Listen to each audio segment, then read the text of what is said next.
going on, Misfit Nation? Welcome back to another episode of the Misfit Wrestling Podcast. I am your host, Matt, the Misfit. This is your AEW Full Gear Review results, whatever you want to call them, for November the 18th, 2023. I, again, am your host, Matt, the Misfit. You can follow the social medias, Pile Driver Pulse on Twitter, Misfit Wrestling Pod on Instagram.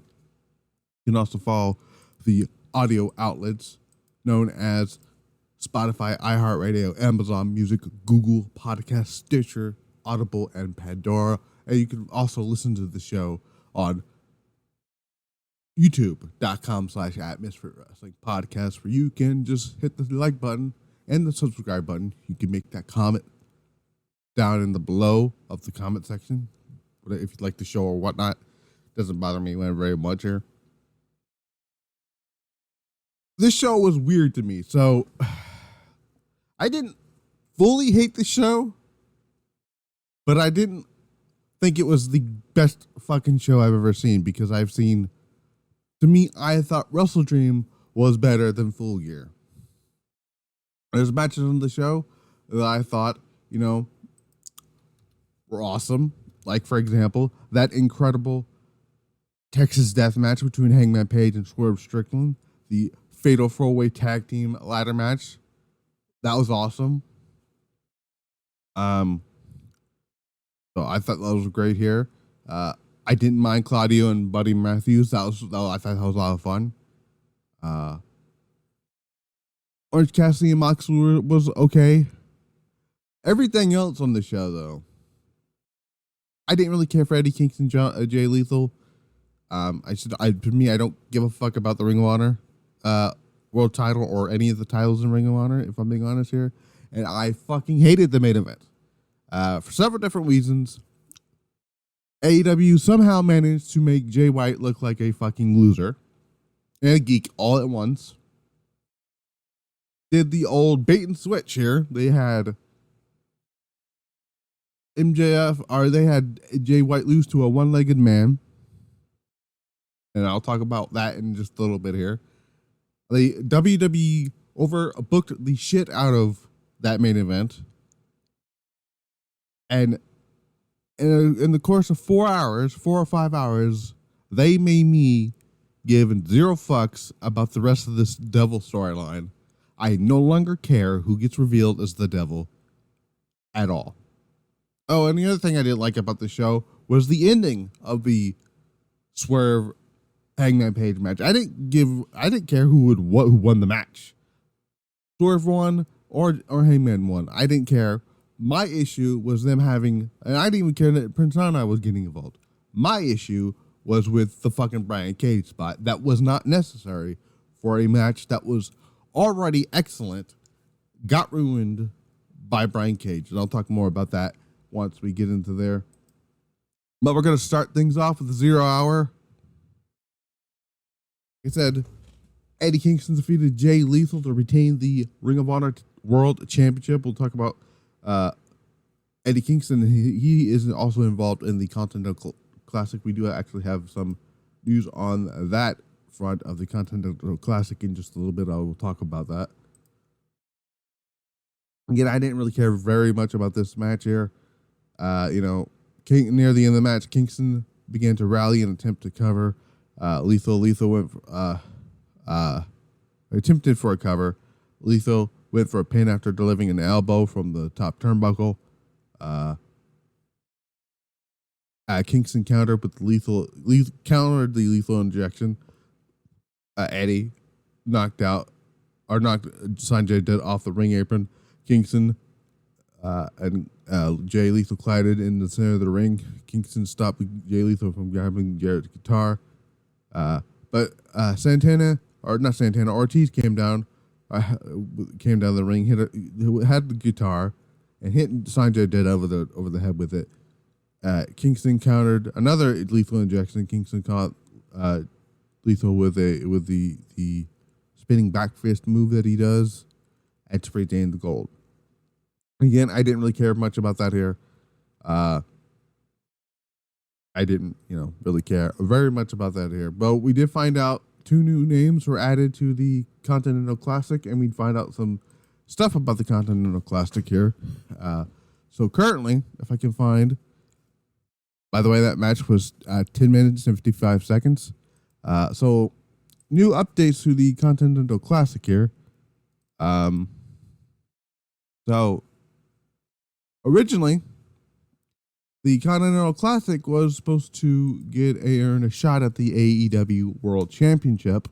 That somehow changed at one point. I don't know how. So the current names being added now we have is Andrade was added to the Continental Classic last night on Rampage. Bryan Danielson, Eddie Kingston, and Mark Briscoe. Eddie Kingston will, for some weird reason, defend the Ring of Honor and New Japan Strong Championships, and I guess the winner of the Continental Classic is gonna become the unified. What was it? So they're unifying the titles to become a Triple Crown champion, whatever that means here. But here is the rules of the tournament here. No outside interference is allowed. No one is allowed at ringside. So it's going to set the point system is sort of like the G1 and the 5-star, except instead of 2 points for a win, you get 3 points, 1 for a draw, and you get and the rest of it is the same: 1 for a draw and 1 for and no points for a loss. And interesting part about that is the winner will compete in next year's tournament. So this is going to be a yearly thing, which I am okay with. This is basically their G1 climax. I don't know, they might do one for the women, but I don't trust Tony Khan with the booking of the women's Continental Classic. Leave that to Stardom or Tokyo Joshi Pro.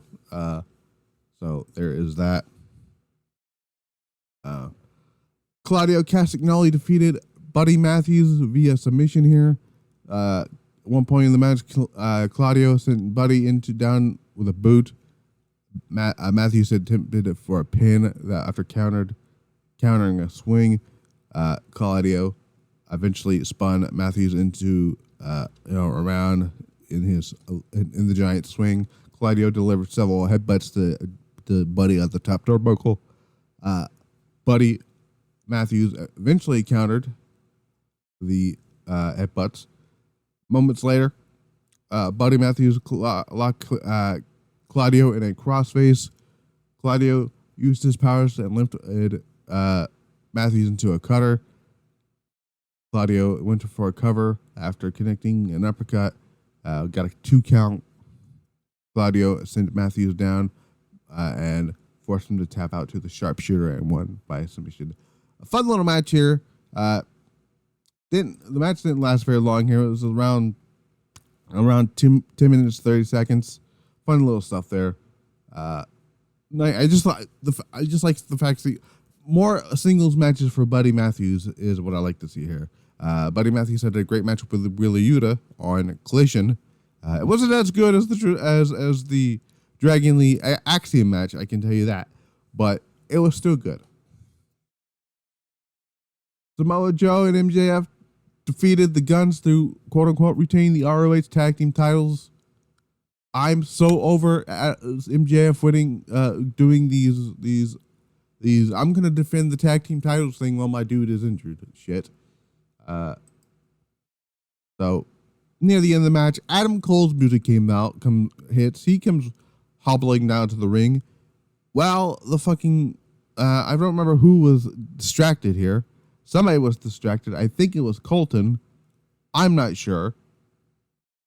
But while that happened here, Samoa Joe locks in the Coquina clutch, and obviously the dude taps out, and MJF and Cole technically retain the championship. After the match, Samoa Joe, the Guns attack. So after the match, so Samoa Joe shook hands with MJF, so MJF is gonna get. Looks like Samoa Joe will get the eventual next shot for the AEW Championship, probably at World's End. After the match, the Guns attacked MJF with a steel chair, Pillmanizing him.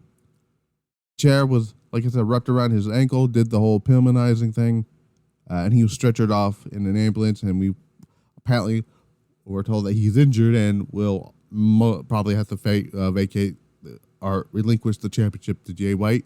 We'll talk about that in just a little bit here. That pissed me. That right there, right then and there is like, yeah, I'm already gonna hate this main event.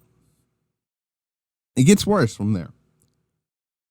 A match that I think should have not opened the show. I think you should have switched. There's matches on the show that I think has been switched around. Like, for example, I think the ladder match should have been the opener of the main card here because of all the carnage here, and you just switch these two around. That's what I would have done. But we had Edge, Sting, and Darby Allin defeat Christian Cage, Luchasaurus, Nick Wayne. I thought this was kind of boring. I hated the fact that Ric Flair decided to punch Christian Cage, and the referee just didn't jack shit about it. He just watched it happen. But was okay with the Guns, or was okay with this, but the Guns are gonna attack the champion with the chair. Oh, that's too far. That's too far. I'm like, what? Anyway, near the end of the match here, so they did a whole double team there. Scorpion Death Drop, Coffin Drop, Spear combination stuff, and Edge gets the win on Luchasaurus, or pinning Luchasaurus after a Coffin Drop here, and yeah. Sting and Co. celebrate, whatever. Again, I didn't really give a shit about this at all. So, yeah. Edge is. I'm going to be honest with you, and I love Edge. Don't get me wrong, but I think Edge right now, currently his AEW run has been kind of underwhelming. Because everybody's just waiting for that singles match between Edge and Christian. Probably they might do that at World's End. But because this singles match is going to take place at some point. I thought it was going to happen here, but apparently not. So who knows when it's going to happen? But I'm not looking forward to that at all. Well, I'm looking forward to that match, but here didn't really care about it. My favorite thing about this entire match was Christian's entrance. Had a children choir. That shit was funny. So this is the part of the show. This is one of the segments of the show that I fucking hated. Tony Schiavone is standing out there with Bryce Remsburg, the guy who can't fucking make up his mind whether he's gonna follow the rules or not. Says he brings out Jay White, who does like his music. For some reason, the Guns music plays. Jay White's delivered. I think that might have been a production error on there. Here, he says MJF is unable to defend the AEW World Championship due to an injury. He said the World title match has been canceled. Therefore, he's about to award Jay White with the title. Adam Cole comes out on crutches, and it's saying, well, it was going to be the new champion as default. He says, I just talked to Tony Khan and said, I'm taking his place tonight. I'm like, what? Excuse me? And they made it official. They I'm like, so hold on. And we'll get to the part that pisses me off even more about this to when it happens there. So, yeah. Orange Cassidy retained against Jon Moxley. Fine little match. It was fun for what it was here. Cassidy leaped through the ropes to take out Moxley on the floor. Cassidy connected with a second leap through the ropes again. Moxley locked in a headlock on the mat back inside the ring. Orange Cassidy responded with a sleeper hold. the top turnbuckle then became exposed. Moxley attempted to hit a pin after letting a cutter and a pile driver. Moxley's face connected with the exposed top turnbuckle. Multiple Superman punches onto Moxley, followed by a final beach breaker for the win, and Moxley gets the somewhat clean win over Orange Cassidy. Orange Cassidy gets almost a clean win over Jon Moxley. After the match, Blackpool Combat Club comes down to check on Mox, and Wheeler Yuta, being the little shithead that he is, bumps into Hook, and those two were going to get into it, and that's how that ended. So again, fine, nothing major. I thought was a thing here. And then we found out, like I said, Mark Briscoe will be in the Continental Classic. That's awesome. Like to see that. Hikaru Shida defended the AEW Women's Championship against Timeless Toni Storm. Mariah May was looking on at the back here. Match was fine. But however, I think this, and I hate to say this, but I enjoyed Mirai versus Soriano from Stardom's Gold Rush this morning a lot more than I did Toni Storm versus Hikaru Shida, and I hate the fact that I said that about a Hikaru Shida Toni Storm match, because those two normally kill it. Those two are the best women's wrestlers that they have in the company, and it was just okay. The spot that pissed me off was not the fact. I'm not even mad that Toni Storm won.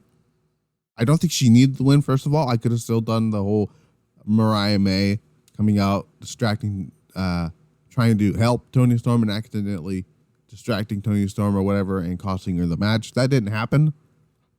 But the spot that pissed me off was, so they did this whole, I guess it was like a pan or something. Some type of metal object. She stuffed it in her gear behind her butt, right? She's getting ready to hit the running hip attack in the corner, and the damn thing is slightly falling out of her trunks, and you can visibly see it. The entire crowd could see it. Everyone watching at home could see it. She tries to fix it, did not fix it.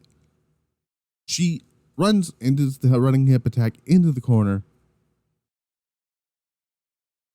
and turns around. Guess who visibly sees it, but does nothing about it? Aubrey Edwards. Then proceeds to count right in front of the part where the damn metal plate is sticking out of. Still went ahead and count 3. And then you have fucking Excalibur on commentary saying, referee, or it was either Excalibur or was it Taz or was it Nigel? One of the three said it. Said, oh, the referee didn't see it. I'm like, bullshit. Referee fucking saw that. We all saw it at home. The people calling the match saw it. How the fuck did Aubrey Edwards, who is about 5 inches away from plain view of the butt cheek where the damn metal plate was sticking out of, not see that?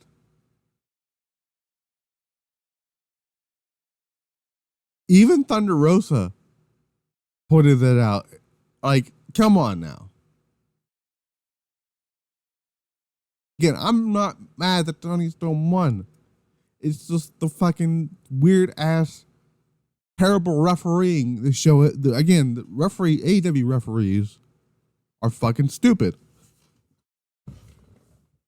Hell, believe it or not, I know Stardom referees give Stardom and New Japan referees team to give a little leeway here, but they're not that stupid. WWE referees are not that stupid. But AEW referees, they are fucking so bad at their job. So bad, in fact, that Earl Hebner did one show with AEW and just fucking hit the bricks. My God. Tony Storm wins the championship for the third time, and Hikaru Shida gets fucked over again. But y'all want Julia to go to AEW. Yeah, because she'll be treated so much better there. oh boy. Oh, I can't wait. I cannot wait to talk about Julia, not Julia Hart, Julia from Stardom on the Pile Driver Pulse tomorrow, because that is going to be a doozy. We already talked about Eddie Kingston and all that stuff here. One of my favorite things on the show was this fatal four-way ladder match here. It was Big Bill and Ricky Starks defending against FTR, Kings of the Black Throne, Roosh, and Duralistico. Duralistico died multiple times in this match. Man, this was awesome. This match was fucking great. One point, Dax Harwood, not Hardwood or not Dax the Axe, just they actually called him Harwood this time around. Placed the ladder on his shoulders. He started doing the, Terry Funk spot. Duralistico returned and sent Hardwood down while the ladder was on his shoulders. Duralistico attempted to climb a ladder that was in the center of the ring. Duralistico was pushed off the ladder. Roosh and Wheeler began to fight. Wheeler began climbing the ladder. Malachi Black came in, who, by the way, the Kings of the Black Throne still have one of the best. The House of Black always has one of the best entrances in wrestling. I'm just saying. Anyway, Malachi Black came in, stopped Wheeler Yuta in his tracks. Malachi sent Wheeler, not Wheeler Yuta, Cash Wheeler, down the ladder. Malachi placed Cash Wheeler on a ladder into the corner. Harwood was sent flying to the floor by Malachi Black. Brody King gets in the ring. He gets sent to the floor by Wheeler. Wheeler drove Malachi into the ladder from the top with a pile driver, which looked nasty. Brody leaped onto a ladder held up by Big Bill at ringside. And Brody was already busted open at this point here. Ricky Starks took control of the match. Starks sent Black into the ladder and placed into the corner. Brody King then flung Harwood into the ladder. Brody landed a cannonball. Brody set up a ladder in the middle of the ring. Big Bill lifted the ladder and sent Brody into the ladder into the corner, which looks nasty. At one point, there was a meat slapping chant going on because Big Bill and Brody King are two big motherfuckers. They were beating the shit out of each other at one point in the match. Big Bill delivered a chokeslam to Duralistico. Roosh returned and attacked Big Bill with a ladder. Roosh placed the ladder on in the front. By the way, LFI was super over this match. By the way, I just want to put that. So were the House of Black. Those two, to an extent, FTR, but mostly LFI and House of Black. So anyway, Roosh placed the ladder in front of Big Bill into the corner. Did his little drop kick into the corner here. It's like a baseball slide drop kick type of thing here. Starks and Roosh began climbing the ladder that was set up in the middle of the ring. More ladders began setting up with everybody else climbing them here. Brody King decided at this point in the match to say, I'm going to just straight up kill Duralistico. So, they're on the ring apron to Duralistico and Brody King. Brody King has Duralistico up in a powerbomb position. I'm like, what? Because I forget to mention that there's a ladder set up between the ring and the barricade. That classic spot you see in ladder matches all the time, and whether it's in WWE, AEW, ECW, wherever it's the classic spot. Every wrestling company does it now. But I forgot it was there. So, like I said, Duralistico is up on Brody's shoulders with powerbomb position here. I didn't know what the fuck this man was about to do. He started walking the ladder here. And then the next thing I know, this motherfucker hits a gonzo drop, or gonzo bomb, onto Drilistico, onto the ladder. This man is dead, is Drilistico at this point here. I think AEW brought in the fucking Japanese ladders. I think these ladders were built by the Japanese because because they did not want to break it all. And you talk about the Japanese tables being, you know, an asshole to work with. The ladders like that just don't work for me, brother. My God, the R.I.P. Drilistico, by the way. I don't know if somebody. I hope they scraped him up at the bottom because he's now because tomorrow he's supposed to have a match in Mexico. Just so I throw out, I think it's either a CMLL or a Triple A match, one of the two. But he's supposed to wrestle in Mexico tomorrow.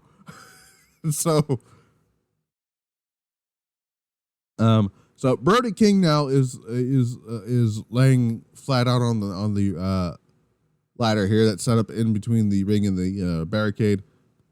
Which, by the way, they had WWE like LED barricades, which I didn't mind. I wasn't too bothered by it. Anyway. I think those barricades are more easier to do than if you're using, standard steel barricades like WCW would have done. Because if you're going to try to set something up like a ladder bridge, it's more sturdier. The barricades is not going to go anywhere.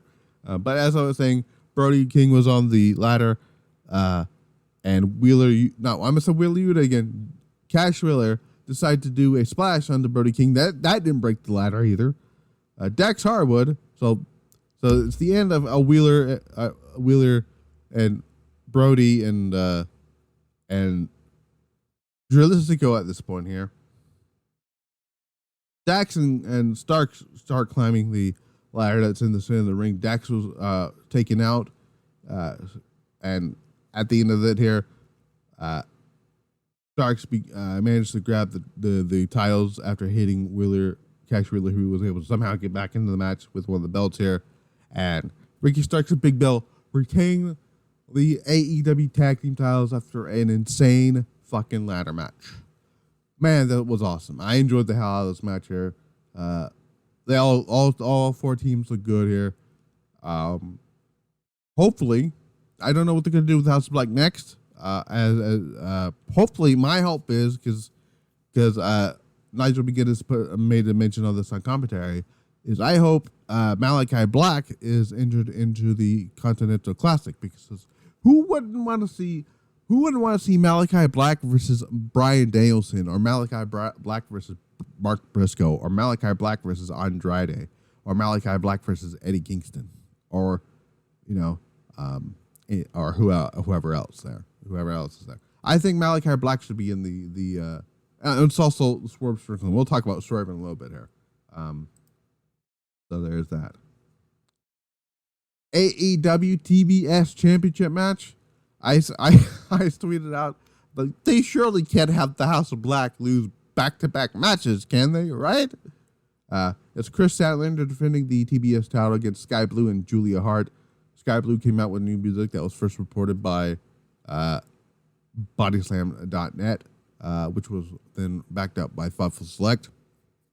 Best $5 in the business. Go subscribe to Fightful Select. So this match was a lot of fun here. Going back and forth here. To me, this was the better women's match of the two. If you had to put a gun to my head, tell me, name me which match was better.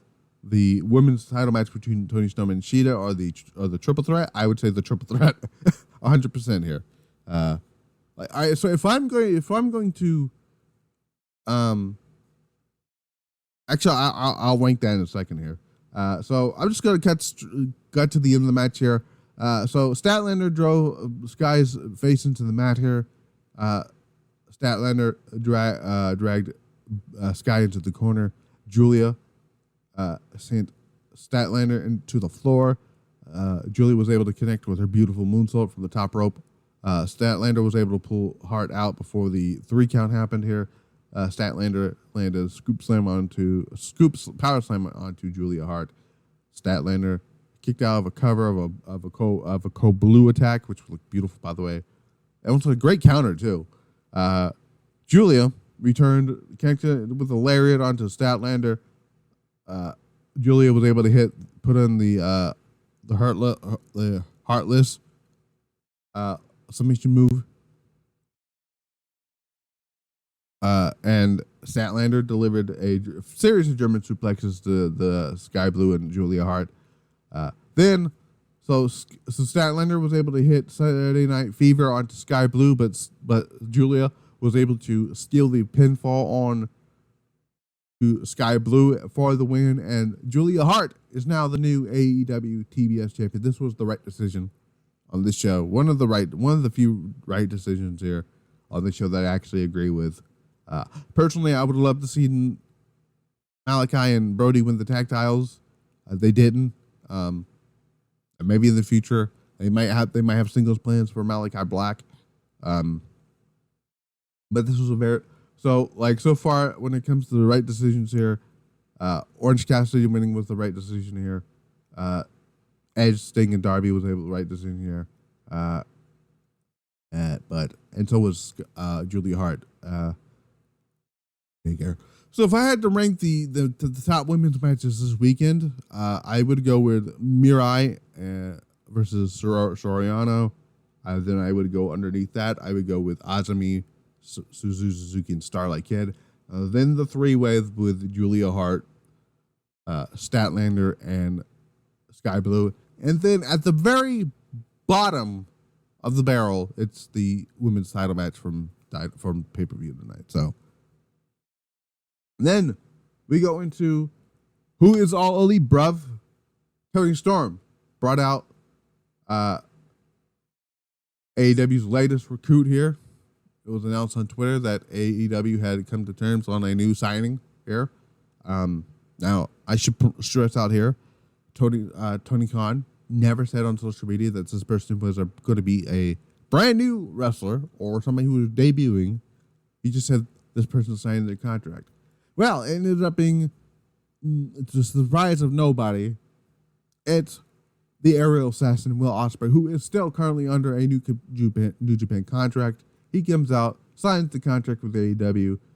Ospreay says he wasn't joking. Tony Khan's promotion, he wasn't enjoying Tony Khan's promotion just yet. Ospreay explained that he needs to finish up with New Japan Pro Wrestling first, and then he will be on the road to AEW Revolution, so he'll be at Revolution, obviously. Ospreay says he is now all elite and told Khan to line up the best wrestlers he's got, especially at AEW All In at Wembley Stadium next year. That is one half of your main event for Wembley Stadium and All In. He unfortunately will not be in the Continental Classic this year. That kind of sucks. I would have loved to seen Will Ospreay a part of that here. So here is Fightful Select here, put out a little report here on Will Ospreay here. So here is what the Scoopster himself has to say here. So Will Ospreay has joined All Elite Wrestling in what Fightful Select is told a multi-year deal that will go over 3 years. The move happened well before Ospreay's New Japan deal was up, which left many surprised. Let me scroll this down here. Which left many surprised considering the nature of his deal with New Japan, how it happened. We've confirmed that Ospreay is still under a New Japan contract that will continue through January of 2024, even though it's supposed to be February of 2024. We're told that Ospreay has communicated to New Japan that he wasn't resigning with them, and he had their blessing to sign. New Japan gave him his blessing to sign with AEW, who have worked with New Japan for years now. The relationship between the two sides allowed this deal to be finalized, facilitated. Ospreay will be able to work select dates with New Japan while under AEW contract. Contract discussions between AEW and Ospreay really picked up early part of the fall. AEW was very optimistic that they were able to land him, which they did. Ospreay had previously indicated that he wished to remain in the UK as far as residency is concerned before opening up and saying that he's willing to explore all options should a move to the United States have been necessary. Excuse me. I'm trying to get over my little cold that I've had this week. We're told that Ospreay will be able to stay in the UK as part of his AEW deal. Ospreay has been in LA ahead of Full Gear since at least Friday, but was kept away from everyone else despite Andrew Zarian reporting. Despite Andrew Zarian's reporting and Fightful confirming him as the signing, so did PW Insider as well. He arrived shortly before the pay-per-view portion of the show started, and the actual contract was not finalized and signed as of this morning. The signing was teased on November 15th ahead of AEW Dynamite without the actual deal being signed. We can't confirm that AEW had been in contact with Ospreay's representation. I believe I said that right. Excuse me if I did. Apologize if I messed that up here. In recent weeks, in an effort to gauge interest, the conversation wasn't much of a secret within the company. We're told, we were looking to see what kind of schedule that possible relocation would happen. There are also interest from TNA, though we have not learned how far those talks got. Ospreay had also communicated interest in returning into TNA after appearing there recently.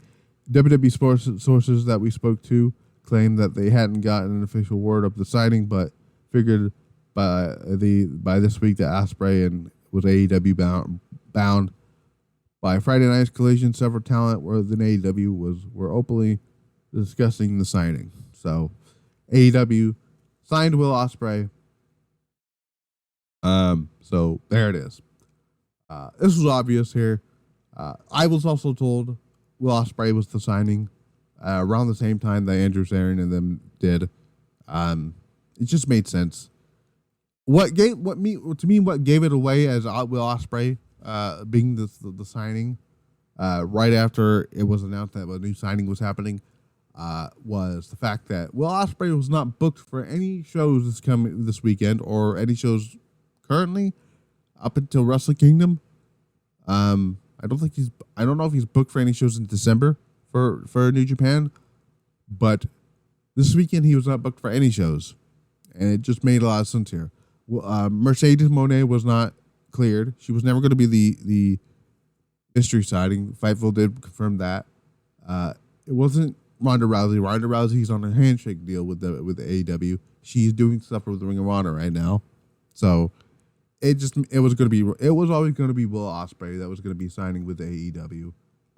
So there is that, and we'll see his official AEW debut as a member of the AEW roster going into Revolution next year. And who he eventually faces at All In, I don't know. But Will Ospreay should be the challenger for the AEW Championship going into All In. I don't give a fuck who the champion is. But that's just me. Let's talk about the match of the fucking night. A match of the year candidate.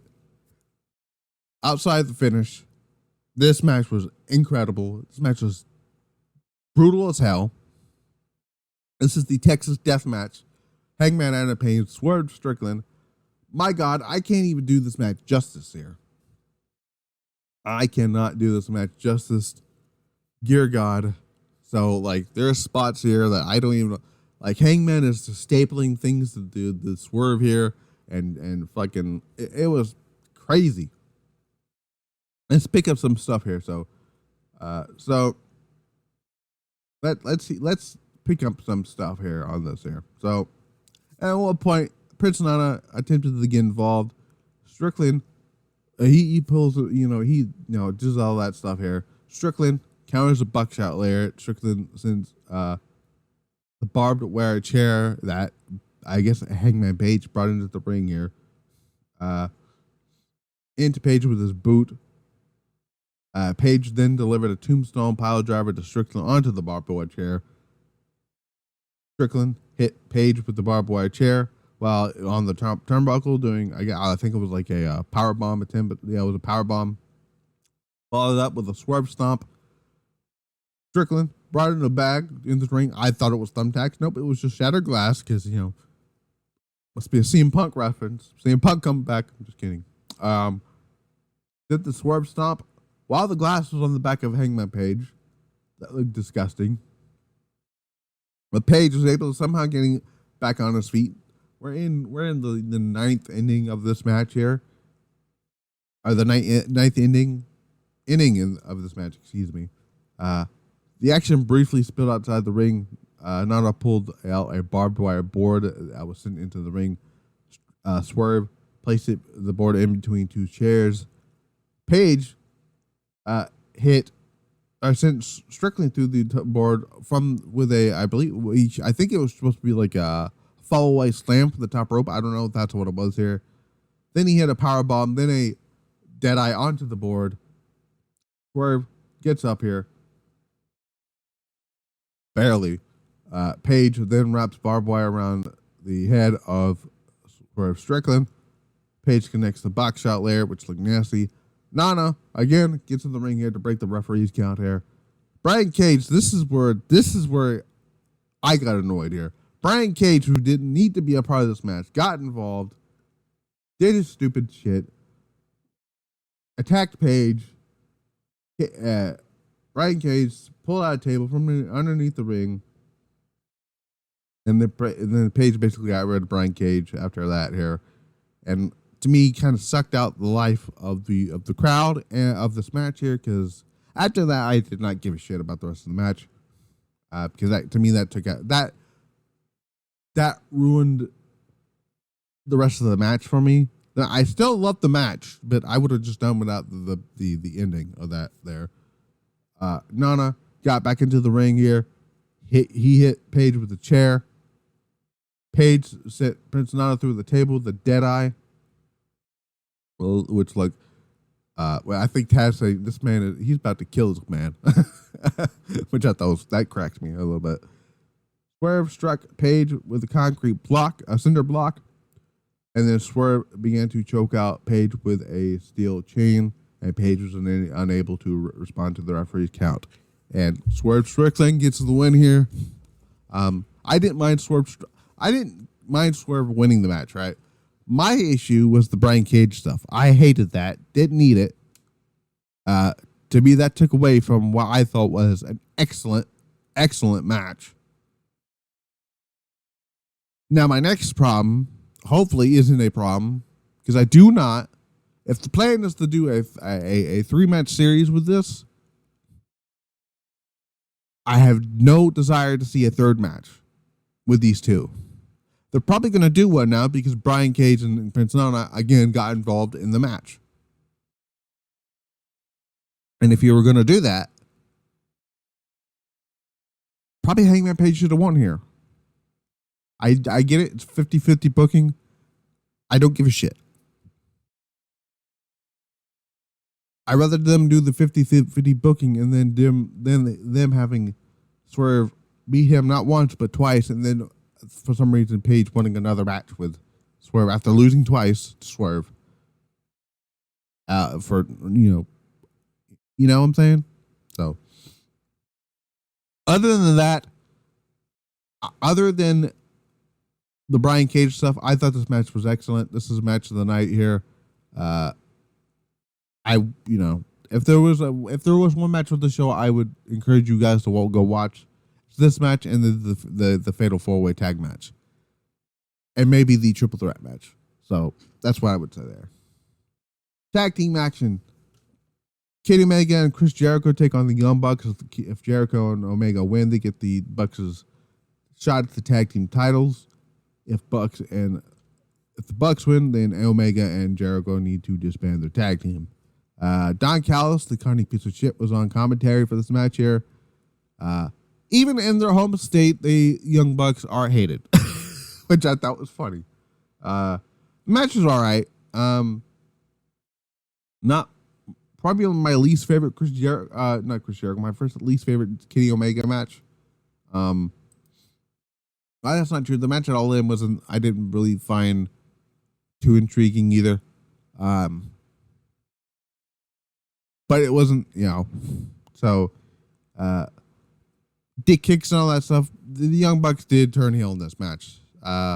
Near the end of the match here, Omega hits the series of moves here on Nick and Matt. Nick countered a one-winged angel. Matt Jackson went for the cover after laying a one-winged angel on Omega. Omega kicked out. Jericho landed a code breaker onto Nick. Omega had a German suplex on Matt, attempted for a pin. Nick delivers a pair of super kicks to Omega and Jericho. Omega won the match after getting a one-winged angel on, I believe, was Nick Jackson or Matt Jackson for the win. And the Golden Jets, Omega and Jericho get the win and get a future shot at the AEW Tag Team Titles. So it's whatever. It was fine. No, there was a little homage to Jericho's tantrums from Nitro on the outside, which I thought was pretty funny. Oh boy. Where do I begin with this main event? Oh God. So, as of right now, on Cage Match, this match has got a rating of 2.5 on Cage Match. This is probably one of the most hated AEW main events I've ever seen. And for good reason. This match was overbooked. Is not even the words I can describe. It's an understatement, in my opinion, because they WWE'd the shit out of this entire match. And people wondered what Jay White would have looked like in AEW if he went to WWE. This is what Jay White would be looking like in WWE if he went to WWE. Jay White sided with AEW just to do WWE booking shit. This was fucking terrible. Oh God, this is so bad. So Adam Cole, quote unquote, replaces MJF for this main event title match that was supposed to be MJF versus Jay White for the title. Adam Cole's coming out here. No doctor stopping him, by the way. This is another thing. I'll put that out in just a little bit when I get to this. All this infuriated me. So, Cole gets in the ring here. Jay White comes out in the ring here. Before the bell rings, they do the fucking ambulance, stealing an ambulance spot. No cops are following MJF back to the ring. This man just steals a ambulance. No repercussions, by the way. And then he proceeds to come out to the ring. And you have doctors and referees saying, no, you are not medically cleared to compete. You should not get in the ring here. Trying to stop MJF from getting into the match. Why the fuck are you just going to allow, or why the fuck are you so against MJF getting medically cleared to have this match, but you're completely fine with ankleist Adam Cole, who just had 2 surgeries on his ankle, hey, we're going to clear you for a championship main event match. On what planet Does that make any logical fucking sense? And it gets, oh boy, it gets worse than that. Trust me, it gets so much worse than that. I didn't think the match was very good to begin with. Again, I think MJF is probably one of the most boring AEW champions I've ever seen in my life. MJF's best match as the champion was against Adam Cole. And I like Samoa Joe. But his match with with Adam Cole I wouldn't even say that. MJF's best match was not even wasn't even when he won the title. It was just a regular match. Oh God. So they do this match here. And immediately they start doing WWE bucking, going out the leg here. And they do the stupid shenanigans stuff. And near the end of it, right? So near the end of it, and here's another thing that I fucking hated. So the Guns, they behind the referee's back, fine. You're the heels, so you can beat the shit out of the dude. They grab a chair. They're getting ready to re-penalize MJF's ankle, right, or knee, or whatever the fuck they did to him earlier. Referee sees this, and it's like, nope, you're gone. You guys are out of here.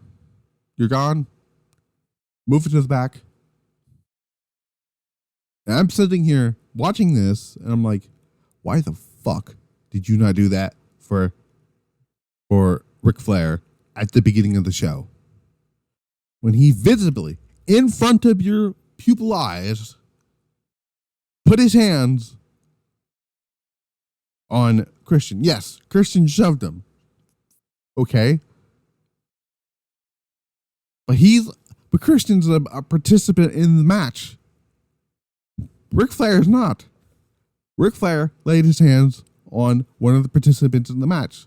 So by default, Christian, Luchasaurus, and Nick Wayne should have won by disqualification.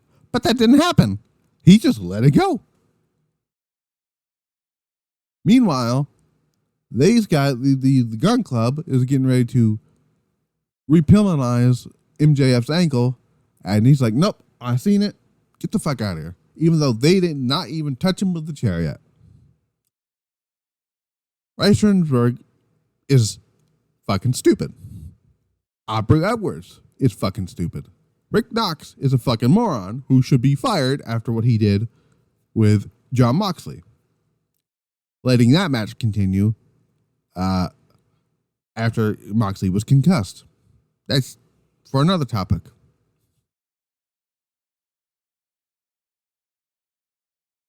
Now, that's aside here. So, then they do continue the more shenanigans here.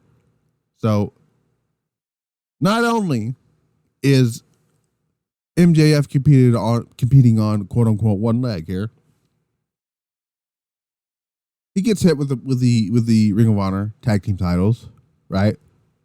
In the head, kicks out.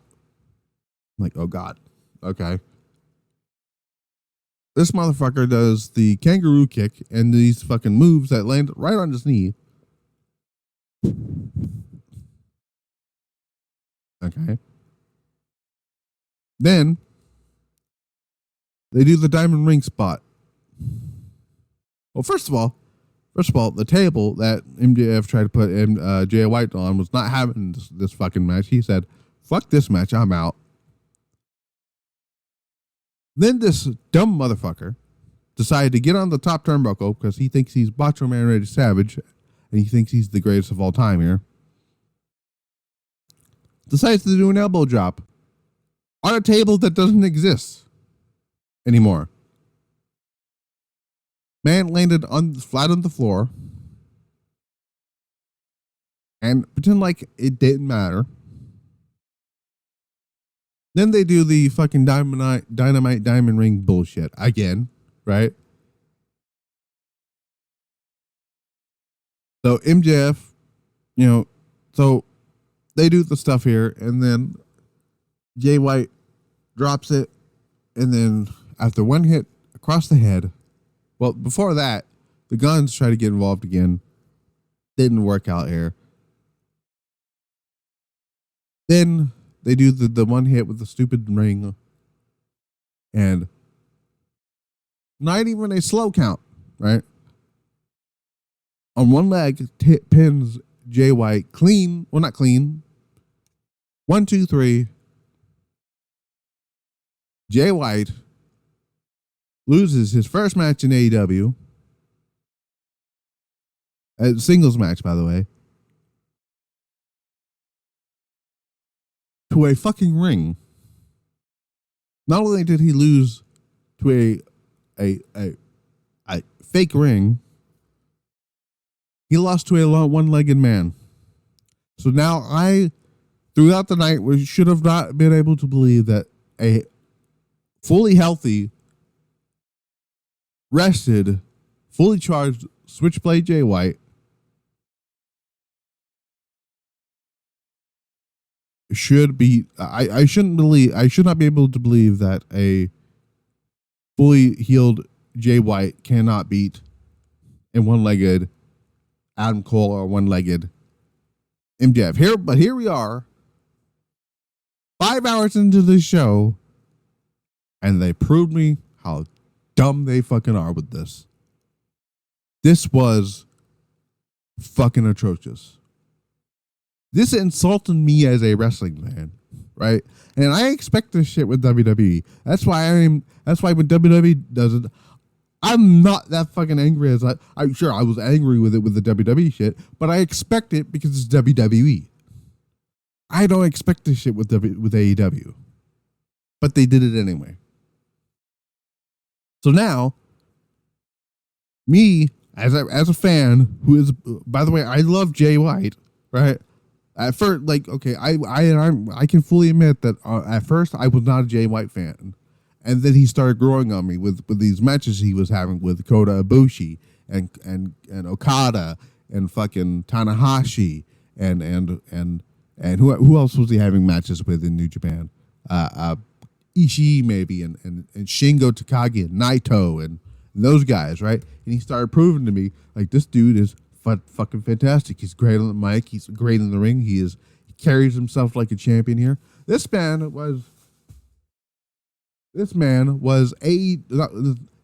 Japan Ring of IWGP Champion going into Forbidden Door last year. He beat Kazuchika Okada 2 weeks before they did that show, right? He was just in the main event last year at Wrestle Kingdom. Right? So now, AEW has shown me to not give a fuck about Switchblade Jay White. Right? I don't know what happened from signing Jay White, putting him on Collision when CM Punk was there, him being a Collision exclusive, where Jay White was the focal point next to CM Punk on that show. Punk gets fired, right? For beating up his stupid ass boss, which probably at this point I think deserved it for the stupid booking decisions that he does. Right? Then he's no longer that much of a focal point anymore here. Then we go into this MJF storyline, which I thought, and this feud I thought was going to be great. The first interaction between MJF and Jay White I thought was fantastic. Okay, and I was hooked for this match to happen here. I was expecting a 5-star classic here. Well, not 5-star classic, but a masterclass of storytelling here. I didn't get this with this main event here. What I got was WWE grade A bullshit. Vince McMahon level bullshit.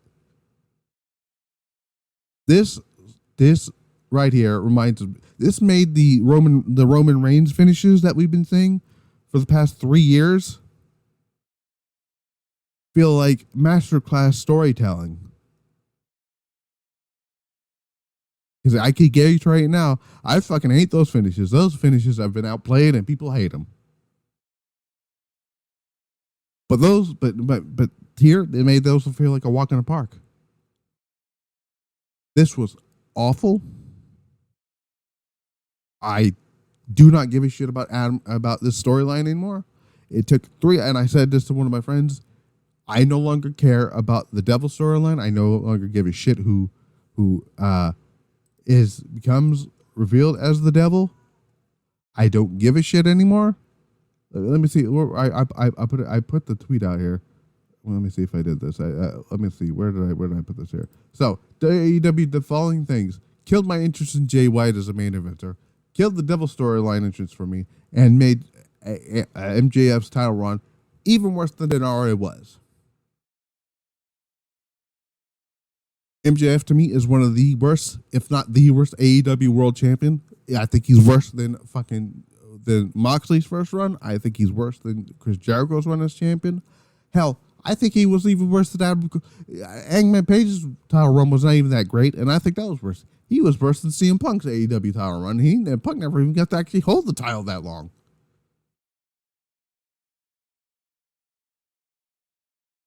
It took 5 hours for AEW to kill a storyline I was very much invested in. Actually, the AEW killed the storyline the moment when Adam Cole, look, this devil story, and believe it or not, people will not believe me or at all. This devil storyline was not supposed to happen. There was never any plans to reveal a devil storyline. Like, there was never any plans to have a devil mask character come back. There was none of that. This has only happened because of the reaction to Adam Cole's injury. And now I don't give a shit. I hope the fucking goddess Jack Parody gets revealed as it, so I can laugh at AEW for how stupid they are. Because this would go in line to the stupid bullshit that they did tonight. And again, I'm not even mad that I'm not even mad that Jay White lost. It's in the way he lost and how they booked him to lose. They made him look like a fucking geek. Unfucking believable. So no, I do not see Jay White as a future AEW World Champion after the night. To me, at this point, I think he was better off signing with WWE. I would because he's just gonna get that same type of booking that he's getting in AEW. Though, if I'm being honest, if Jay White had signed with WWE, guess where he would be on next weekend? In Chicago, probably a part of the Men's War Games match. In the main event, probably having a banger match, not filled with stupidity.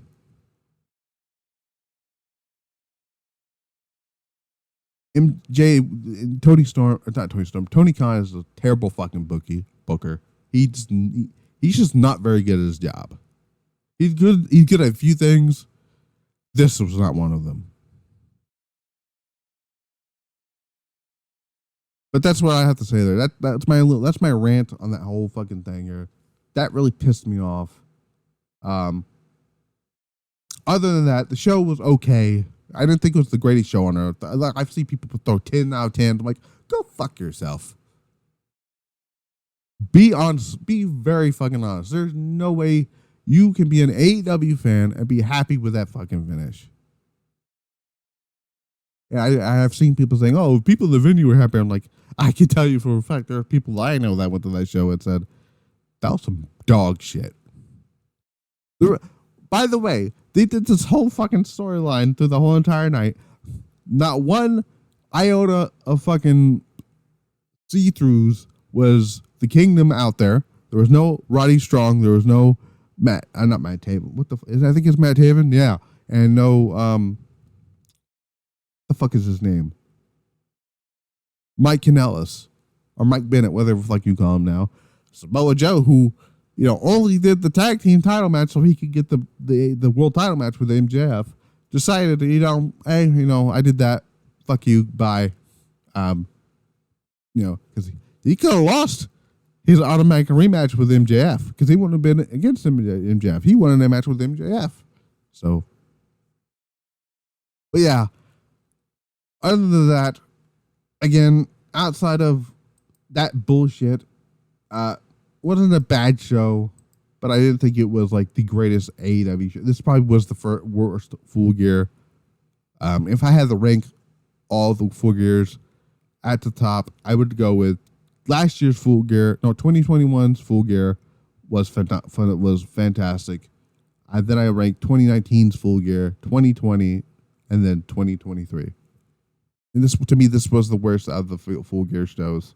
I'm not really looking forward to World's End. I'm looking forward to see how the Continental Classic is going to shape out. Outside of that, I could give zero fucks else what's going to happen on that show because I do not give a fuck about what happens next with MJF.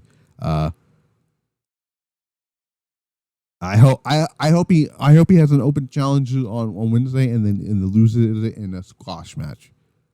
Because that would make me happy at this point here. But other than that, the AEW Tag Team Title match was epic stuff. Enjoyed the triple threat match for the TBS title. The women's style was fine. Moxley, Orange Cassidy was fine. Didn't really need the 6-man tag match with Edge, Sting, and all that. Fuck Ric Flair.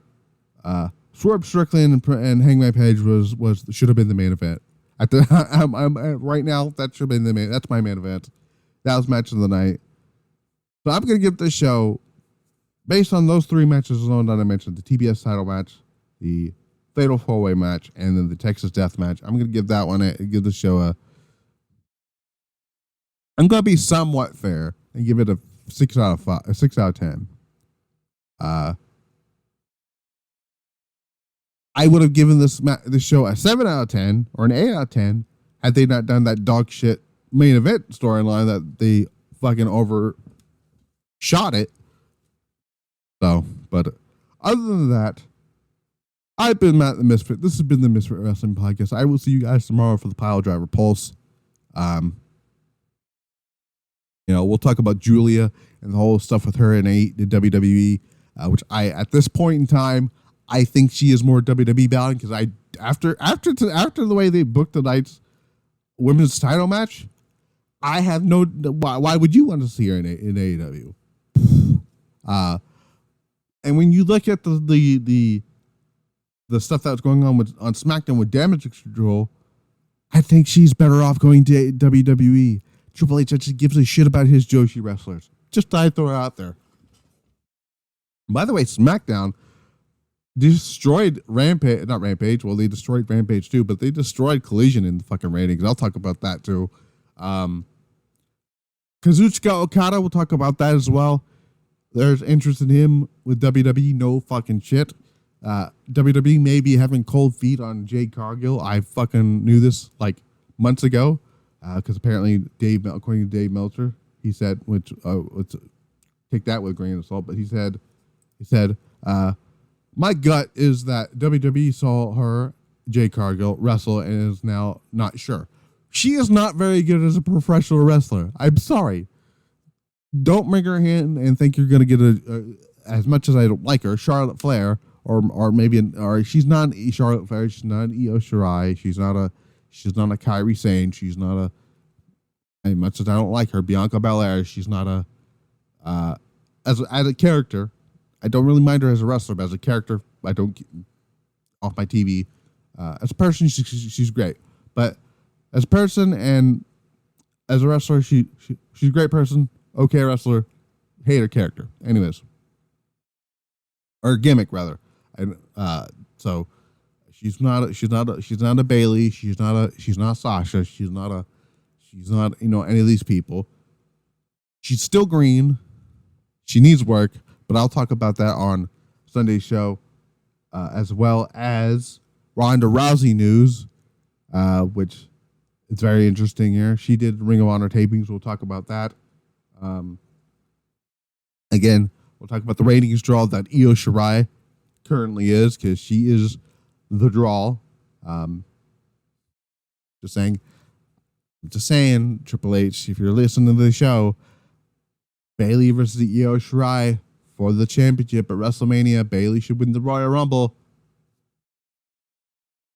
Bayley should win the Royal Rumble. I'm saying it right now. Not Jade Cargill, not Becky Lynch. Bayley should win the Royal Rumble. Anyways, we'll talk about unfortunate news with fucking Buff Bagwell, who cannot be saved at this point. We'll talk about him.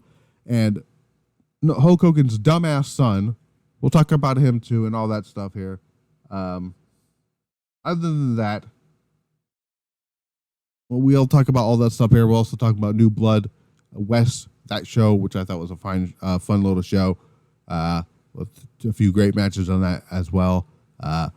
The Super, I think it was the Super Junior Tag League, I believe, or is it just the regular tag league that started for New Japan? We'll talk about that, much more.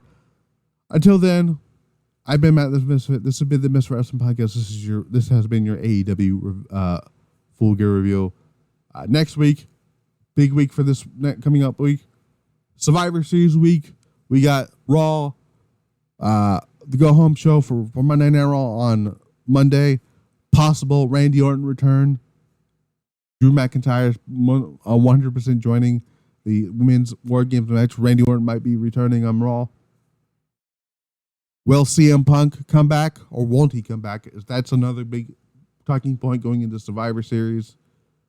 We got Dynamite, the fallout to this bizarre show, this weird ass show that we just had tonight, and then the Go Home show on Friday for Friday Night SmackDown for Survivor Series, and then we got Survivor Series on that Saturday night, and then go right back around the corners with the Pile Driver Pulse. Until then, we're out.